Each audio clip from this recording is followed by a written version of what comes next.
देखें, मैं एक चीज़ आपको बता दूं, बीइंग अ पॉलिटिकल वर्कर और एक अल्लाह पाक के करम से एक बाखबर आदमी हूँ।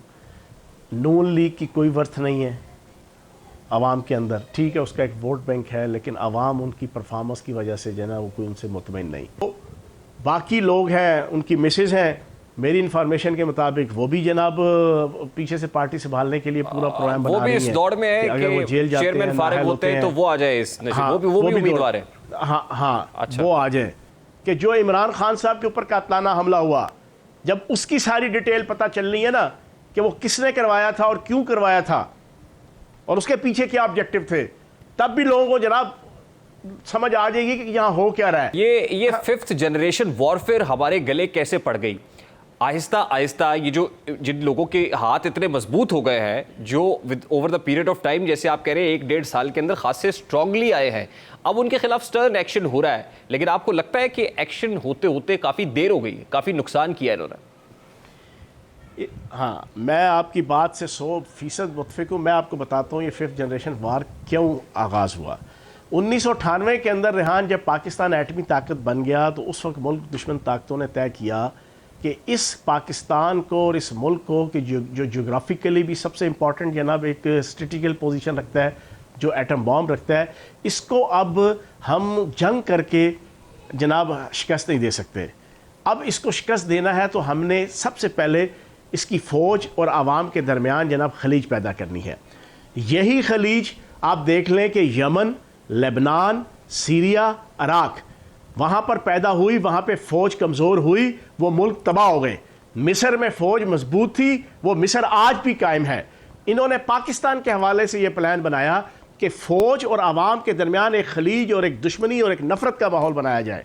आप यकीन जाने, उन्होंने 25 साल बड़ा स्मूथली इसके ऊपर काम किया। बड़ी लंबी स्टोरी है, मैं आपके प्रोग्राम के अंदर नहीं अभी इसको बता सकता, लेकिन मैं शॉर्टकट करके इसको मैं आपके सामने रखता हूँ कि उन्होंने इस प्लान को आगे बढ़ाते बढ़ाते बढ़ाते एंड पे आके ये जो सोशल मीडिया और सोशल मीडिया के अंदर मनीटाइजेशन, एक बात अपने जहन में रख लें, पिछले 3-4 साल 5 सालों में पाकिस्तान में एक मनीटाइजेशन का कंसेप्ट लाया गया। अब मनीटाइजेशन ये है कि जिधर पाकिस्तान की पॉपुलर स्टैंस और नैरेटिव होगा, चाहे वो मुल्क की जड़ें खोखली कर रहा हो या ना कर रहा हो, जो पॉपुलर नैरेटिव होगा उसी के ऊपर यूट्यूबर, उसी के ऊपर ब्लॉगर, उसी के ऊपर एंकर, उसी के ऊपर तजियागार अपने यूट्यूब, अपनी फेसबुक, अपने उसके ऊपर जनाब अपने वीलॉग्स चढ़ाएगा, ज़्यादा से ज़्यादा व्यूअरशिप गेन करेगा। उधर से जनाब आपकी एल्गोरिदम्स बने होंगे, जनाब जितने आपके टूल्स हैं इन सोशल मीडिया उनके जनाब सर्वर्स में, ऊपर से पूरी एजेंसियां उसको जनाब बाहर की कंट्रोल कर रही होंगी, आर्टिफिशियल इंटेलिजेंस साथ चल रही होगी, उसके तहत उस नैरेटिव को प्रोमोट किया जाएगा और फिर ज़्यादा से ज़्यादा व्यूअरशिप की बुनियाद पे कोई 30 लाख, कोई 20 लाख, कोई 1 करोड़ वो महीने का कमा रहा होगा। उसको इससे कोई गर्ज नहीं होगी कि उसकी इस कमाई की वजह से पाकिस्तान की आवाम और नौजवानों का मजाज और तबीयत जिस साइड पे जा रहा है वो मुल्क और कौम की तबाही और बर्बादी के अलावा कोई नहीं है। इस मनीटाइजेशन को लॉन्च करके अब क्या हुआ, हर रोज एक पैनिक और हरासमेंट के ऊपर मबनी हजारों लोग पिछले 1.25 साल से जनाब वीलॉग चढ़ाते थे। इमरान जनाब पार्टी लीडर ने ये कर दिया, पार्टी लीडर ने वो कर दिया, आर्मी चीफ ने फला कर दिया, ISI चीफ का ये हो गया, उसका फला हो गया, पांसा पलटने लगा, तख्ता उलटने लगा, पार्टी लीडर तबाही करके रख देगा अदारे की, फला फला अजीबो गरीब तूफान बदतमीजी। लोग उसको देख रहे हैं, जब देखते हैं तो जनाब उसके ऊपर मनीटाइजेशन होती है। इस कमर्शियल एस्पेक्ट ने न्यूज़ को नॉइज में बदल दिया, क्रेडिबिलिटी को कियोस पे बदल दिया। बिल्कुल ठीक है। आप चौहान साहब काफी टेक्निकल इंसाइट इसके ऊपर हो गई। ये जो पॉलिटिकल इंसाइट है खासतौर पे व्हाट इज हैपनिंग अराउंड इस वक्त, जो जोड़ तोड़ की सियासत हो रही है, ग्रुप्स की सियासत हो रही है, तकसीम की सियासत हो रही है, आपके नजदीक इसका सबसे ज्यादा फायदा इस वक्त at this point in time कौन उठाएगा, कौन मजबूत हो रहा है इससे?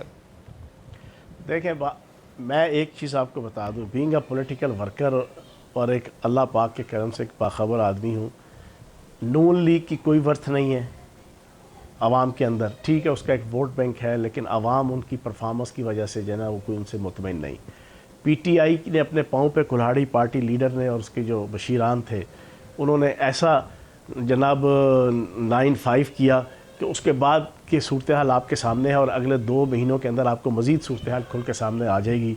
जो लोग इस वक्त डबल गेम कर रहे हैं पार्टी के अंदर, वो सारे के सारे जो है ना एक साइड पे जो है ना बिल्कुल सीधा बदरा हो जाएंगे अगले 15, 20, 30 दिनों के अंदर।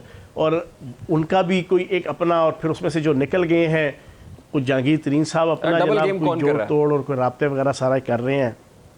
डबल गेम लगे हुए हैं कि यार पार्टी भी छोड़ दें। अब देखा ना इस वक्त पार्टी लीडर की जगह पार्टी संभालने के लिए मेरी इंफॉर्मेशन के मुताबिक 4 किस्म के लोग काम कर रहे हैं। 4 किस्म के। शाह महमूद कुरैशी साहब का कॉन्स्टिट्यूशनल राइट बनता है, ठीक है, उनके मुतालिक डिक्लेयर भी किया था पार्टी लीडर ने, लेकिन उनको बाकी लोग हैं, उनकी मिसेज हैं, मेरी इंफॉर्मेशन के मुताबिक वो भी जनाब पीछे से पार्टी संभालने के लिए पूरा प्रोग्राम बना वो भी रही इस हैं दौड़ में है कि अगर वो जेल कि जाते चेयरमैन हैं, फारिग नाअहल होते हैं तो वो आ जाए इस नशे, हाँ, वो भी उम्मीदवार है। हाँ हाँ, अच्छा। वो आ जाए, वो भी हैं। शाह महमूद कुरैशी साहब तो लीगल और कॉन्स्टिट्यूशनल बनते हैं मेरी राय में, वो भी हैं। वो उनकी पूरी कोशिश है कि यार मैं ना कोई ऐसा सिलसिला करूं, ठीक है जी, और पार्टी में ले लूं। तीसरी जनाब पार्टी लीडर की बहनें हैं मेरी इंफॉर्मेशन के मुताबिक, उनमें से भी कोई एक आध है कि जो इस तैयारियों में है कि अगर जना पार्टी लीडर पकड़े जाते हैं तो जनाब वो आगे लीड करें। चौथा एलिमेंट एक इंतहाई मज़हका खेज़ वो करैक्टर है हसन न्याजी, जिसने अच्छा। जना हाउस कोर कमांडर हाउस में डॉक्टर यास्मीन राशिद की गाड़ी पे खड़े होके जो जो खराफात और जो जो हरकत की थी, शर्म से सर झुक जाता है कि उसने कोर कमांडर की वर्दी को जिस तरीके से जना उसकी तज़हीक की वहाँ पर, और फिर वो गोलियाँ उछाल के जिस तरीके से उसने थ्रेट और जो जो हरकतें की और जो तोड़ फोड़, वो कहता है जी कि मुझे पार्टी लीडर ने कहा हुआ है कि मेरे बाद तूने पार्टी को जनाब लीड करना है। अब ये 4, 5, 6 किस्म के एलिमेंट्स हैं कि जो इस वक्त इसमें लगे हुए हैं, लेकिन अभी इलेक्शन मुझे नहीं नज़र आता पाकिस्तान के अंदर कि जनाब इस साल अगले साल तक इलेक्शन होगा, लेकिन उससे पहले सब चीज़ें आवाम के सामने आएंगी। ना इधर उधर की तू बात कर, ये बता कि काफिला क्यों लुटा, मुझे राहजनों की खबर नहीं, तेरी राहबरी का सवाल है। 1.25 साल पाकिस्तान की मुहिब्बे वतन आवाम को फ़ौज के ख़िलाफ़ क्यों खड़ा किया गया।